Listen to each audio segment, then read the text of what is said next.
The diseases of attitude. It's never that pleasant to talk about the negative, but we got to talk about it because life is part negative. These attitude diseases are like weeds that grow in the garden. It's a normal part of life. Here's a good phrase to note. Negative is normal. It's not successful, but it's normal. It's part of life. And here's the next key, in my opinion. You must learn to handle the negative. Don't ignore it. Handle it. Now, I know some people teach the other way. And listen to them, and listen to me, and then make up your own mind. Right? Don't be a follower. Be a student. But I say you got to handle the negative.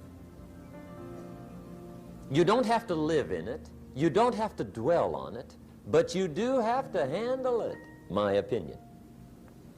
I know some people teach, just turn your head real quick and say, there's no weeds, there's no weeds, there's no weeds. They'll take your garden. So you've got to handle the negative. Here's what part of it is. It's called the Great War Between Good and Evil. Mr. Reynolds and I are working on a new book this year called The Great War Between Good and Evil.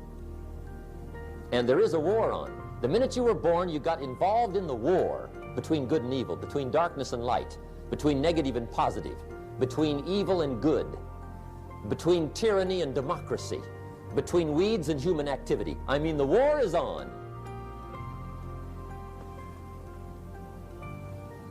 If democracy sleeps, guess who never sleeps? Tyranny. In the absence of light, guess what's automatic? Darkness. If good does not arouse itself and become active, guess what moves in? Evil. It's a war. A mental war, a physical war, a financial war, between enterprise and ease, between accomplishment and failure. It's a war. That's why there's an Old Testament phrase that gives the best advice for human activity when it says, 6 days labor, 1 day rest. Now, I'm sure we've taken that to mean don't work all 7 days. Take one off. Here's what it also means. Only take one off. Or you're liable to lose the war. Now, we've got it down to 5 and 2. And maybe that's not too dangerous. I don't know.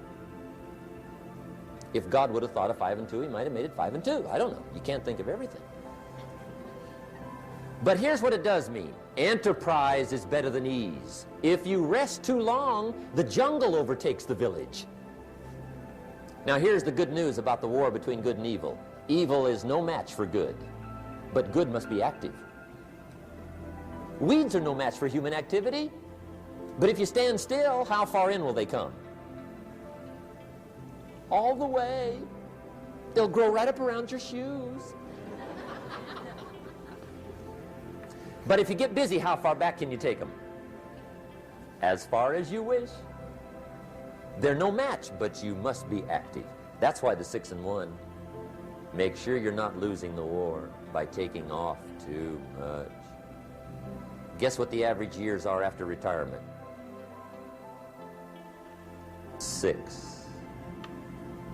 6. Which means don't retire. Your chances are too slim. Okay. The war between good and evil, the weeds. You got to make sure you recognize the negative, handle it, deal with it, and then go on. Let's make a list of the diseases of attitude that can wreck all your chances to do well. One of the words that destroys everything is called neglect. Neglect. And I found this out. A week of neglect could cost you a year of repair. It isn't worth it. So what to be on the lookout for? Here's the list. If you were making it, you'd have the same list I've got.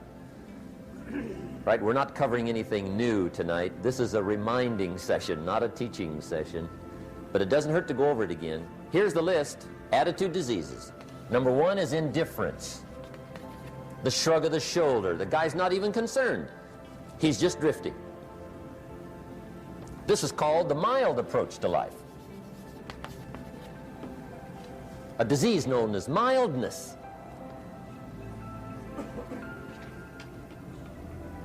The guy says, well, I can't see getting all that worked up. Well, to be any kind of winner, you got to get worked up. There's one problem with drift. You cannot drift to the top of the mountain. And the good Lord said in the closing chapters of the Bible, here's the best way to live, one way or the other. That's best. Hot or what's next best? Cold is next best to hot. Not the half-baked middle, lukewarm, not too hot, not too cold. What a sad way to live. I think what it means is pick a direction and go with everything you got. Just pick one and go. Somebody says, yeah, but what if it's the wrong direction? You'll find out quicker. It won't take you 25 years to wake up and say, oh no, I've been walking the wrong road. I told my staff the other day, next best to prosperity is adversity. If one doesn't get you, pray for the other. We all do better from one of 2 reasons, inspiration or desperation. And I don't wish anything bad on you tonight, but if you're not inspired, I hope a wagon comes down your rut. Whatever it takes to get you to try harder, read more, set your goals, and go for it. Somebody asked me one time, what quality would I pick if I wanted to work with somebody? And you know what I picked first? Number 1, strong feeling. Please, number 1, give me somebody that feels strong. About most anything, I don't even care. Just so they believe it. Even if they disagree with me. Wonderful. Just so they disagree vigorously. I'm not saying it's easy to win those kind of people to your point of view, but I'd rather do that than to try to resurrect people from the dead. Pump them up every month, pump them up, pump them up. I pass. The good Lord needs a leader for the early Christians. Remember the early days of the Christians? Not like today. If you were to stand up in the early days and say, I'm a Christian, cut off your head, toss you and your wife in jail, let you rot. I mean, those were ugly days. Being a Christian back then was not called socially acceptable. They didn't have 125,000 in the Los Angeles Coliseum to hear Billy Graham on a Sunday afternoon. Not back in those days. Back in those days when the Christians got in the Coliseum, it was a different story, right? I mean, the word was, stay out of the Coliseum, especially on Sunday. Last Sunday was Lions 33, Christians nothing. See, those were mean, tough struggle days for the Christians. Now, when the days are mean and tough and struggling, you got to have some kind of leader. Do you know who the good Lord picked for the leader when the days were mean and ugly? Saul from Tarsus. That's who he picked, Saul. I'll tell you what, I would have picked him. You would have picked him. Anybody would have picked Saul. Saul was one of those incredible guys. Once he got into something, look out. Everybody in the community knew what Saul was in. Because whatever he joined, he'd flip all the switches, open up all the dials, turn on all the faucets, and go like mad. He was known as All-Out Saul. I mean, he was something else. Now, at first, it wasn't working out well. Saul hated Christians, which makes a poor leader, right? I mean, that won't work. Saul got this bug somewhere about the Christians. He got to hating Christians. And he hated them so bad, every time somebody would say Christian, he'd fly into a rage. And I guess he decided one day, it was his mission in life to get rid of all the Christians. He was Saul anyhow, could do most anything he wanted to. So he got him these letters of authority to go around to the various communities and hunt down the Christians. They said, do whatever you want to with them, Saul, they're unpopular anyhow. Drag them in the streets, whip them, stone them, torture them, kill them. You mention the name Saul from Tarsus to the early Christians, I'll tell you what they would do. They would run, hide, lock the doors, leave town, dive underground. I've been in the catacombs of Rome where they hid. He was mean. I mean, terribly mean. But remember the story? One day Saul's making it for Damascus. Heard about some new Christians, flies into a rage, takes off for Damascus. And the story said he was angry. There's a little sentence in the story that says, on his way to Damascus, he was breathing out threatenings and slaughter, which meant he felt rather strong about the idea, right? That's strong, that's strong. But on this journey, right, according to the story, as Saul was making his way to Damascus, the good Lord looks down out of heaven and says, there's my man, Saul. He's got to be something else.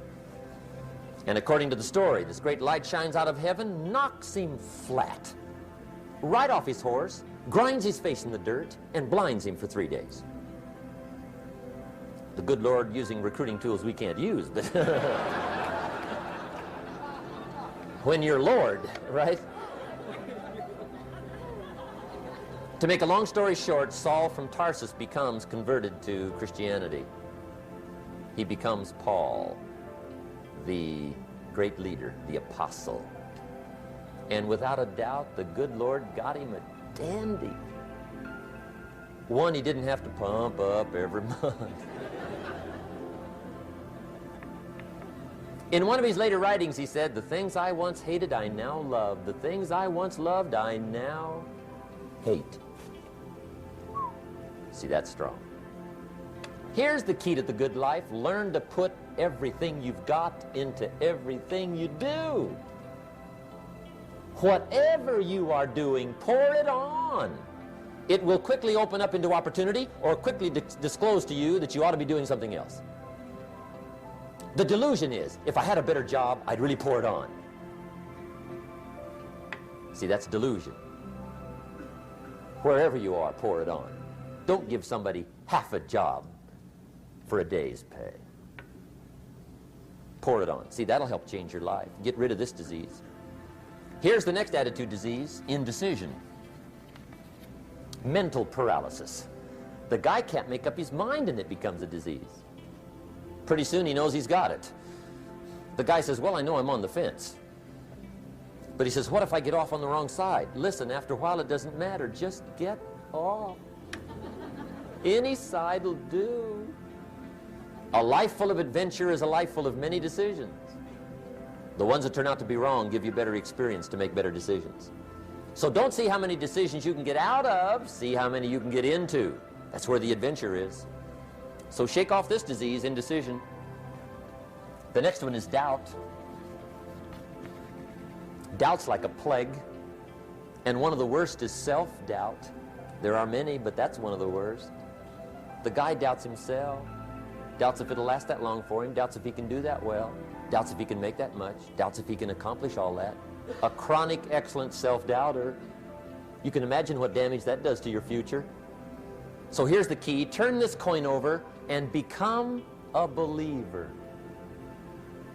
And there's many things to believe in. One of the majors is yourself. The understanding of self-worth is the beginning of progress. Now, if those three don't get you, this one will. Worry. That's a devastating disease. Worry. Worry causes health problems, social problems, personal problems, family problems. It's devastating. Worry long enough, it'll drop you to your knees. Could reduce you to begging. I know how bad this one is. I used to have it bad. I used to be known as a super worrier. Not a super warrior. No, super worrier. My family wished I'd have been a warrior. I got those years to make up for. But I'll tell you what. My advice to you is do what I finally did on worry. Give it up. Who needs it? I'm not saying it's easy. I'm saying it's worth it. It took me almost 1 year to kick the worry habit, and it was not an easy year. It was one of the toughest years I ever spent, but I finally got that monkey off my back. And I discovered you could live the most incredible life free of worry. Not free of challenge, not free of difficulty, free of worry. I learned how to do it, and you can. Here's the next attitude disease. Over-caution. Some people never will have much. They're too cautious. Now, you can also be too reckless, but you can also be too cautious. This is called the timid approach to life.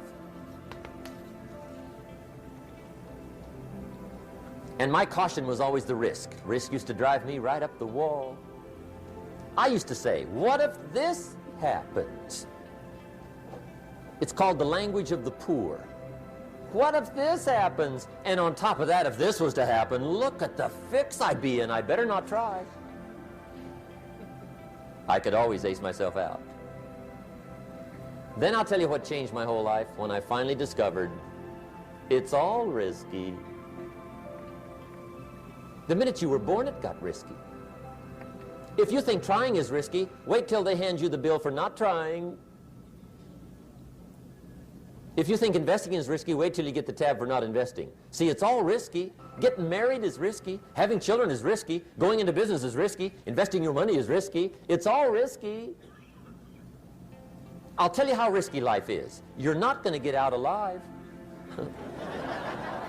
That's risky. The Englishman says, well, if that's the way it's going to work out, let's give it a go. Right, that's what it's for. Give it a go. Somebody says, yeah, but I'm looking for safety and security. Fine, then huddle in a corner. We'll cover you with a sheet, bring you 3 meals a day. And we'll protect you, feed you, look after you, care for you. We won't let anything happen to you, and you'll probably live to be 100. The guy said, well, yeah, I'd live to be 100. But what a way to live. Right. What a way to live, safe and secure. Don't ask for security. Ask for adventure. Better to live 30 years full of adventure than 100 years safe in the corner. And see, it's not important how long you live. What's important is how you live. Here's the next attitude disease. We're almost through with this motley list. In fact, we're almost through. Hang on.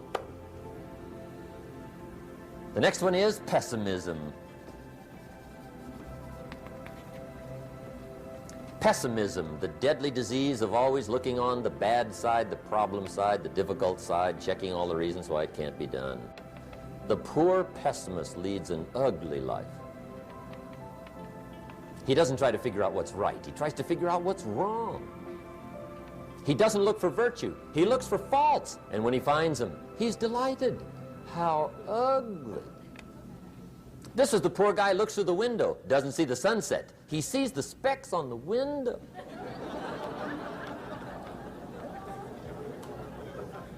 And this is the poor guy, right, who rushes up, takes such leave of his senses. This guy rushes up and he says, I've got 5 good reasons why it won't work. He's so dumb he doesn't know. All he needs 1. He's got 5.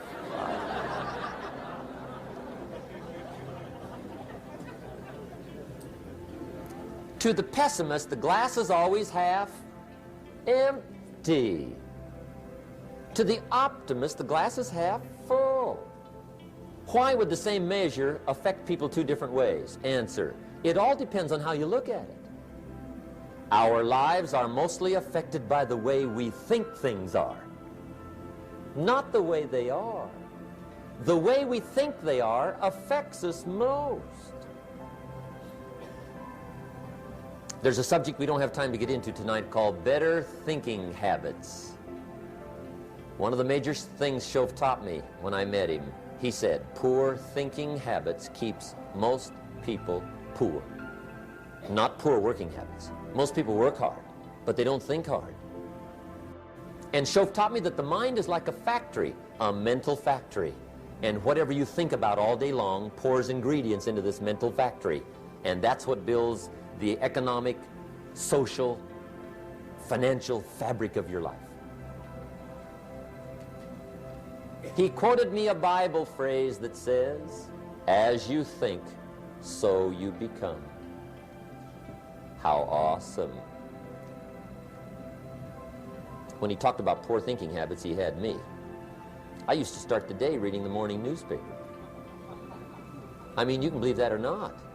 I'd get a cup of coffee and read the paper. I'd load up on wars and riots and murders and stabbings and killings and bank robberies and muggings and car wrecks and tragedies.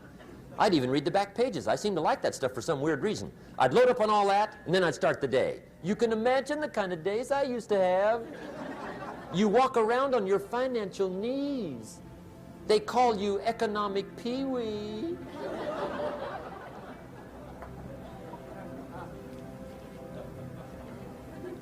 The guy says, I want to be a great leader.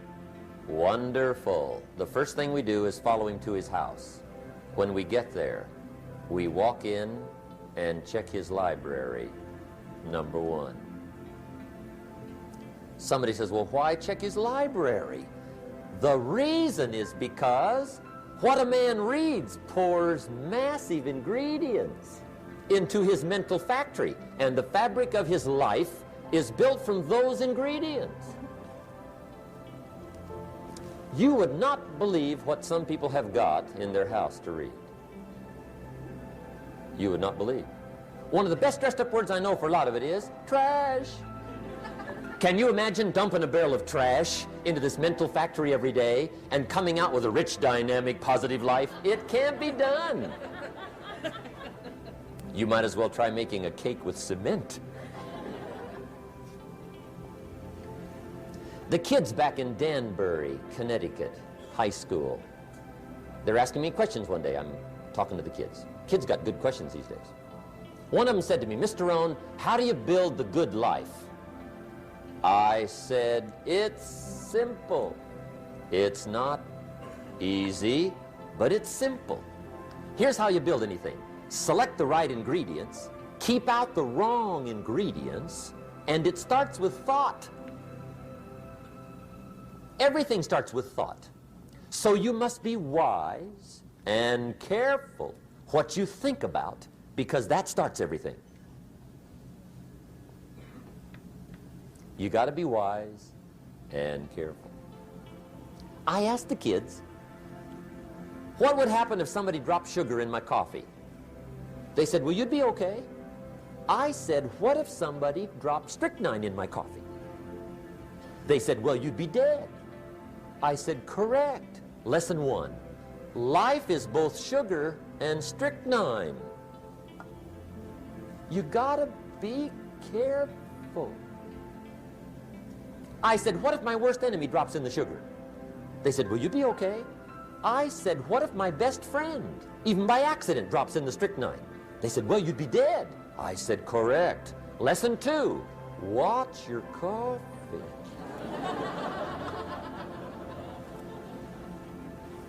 You got to be careful. See, it doesn't matter who hands you the bad stuff. It doesn't matter where you get the bad stuff. It'll still do its damage on your bank account, wherever you get it. Mr. Schoaf gave me one of the greatest phrases when I first met him when he said, Jim, every day stand guard at the door of your mind. How important. Stand guard at the door of your mind. And you decide what goes into your mental factory. Don't let anybody just dump anything they want to in your mental factory, because you've got to live with the results. Okay, here's the last disease, and we're through with this list. In fact, we're almost through. Hang on. The last subject is very brief. The last disease, but this one is deadly. Engage in this one, indulge in it even slightly, and you might as well forget the future, because it's going to forget you. Complaining, crying, whining, griping, a Bible word called murmuring. See, that'll ace your future. Spend 5 minutes complaining, and you have wasted 5. And you may have begun what's known as economic cancer of the bone. Surely they will soon haul you off into a financial desert and there let you choke on the dust of your own regret. I hope I said that well, so you won't forget. It's a deadly disease. If you don't think it's bad, ask the children of Israel of Old Testament fame. Typical of us all, their story just happened to get in the book. Story says, children of Israel were slaves. God performed a series of dazzling miracles and got them out. And now they're heading for the promised land. Remember the story? Heading for the promised land. Tragedy of the story, they never got there. Reason. From day one, they started to complain. They griped about the water. They griped about the weather. They whined and cried and griped about the food. They griped about the leadership. They whined and cried because it was too far, too cold, too hot, too difficult, too miserable. I mean, they whined and cried for years. Finally, God said, I've had it, trip canceled. Or something like that. The story says they died in the desert, never got to the promised land. Which I think means 2 things. Indulge in this long enough, you get your future canceled. And I guess it also means even God himself can only take so much.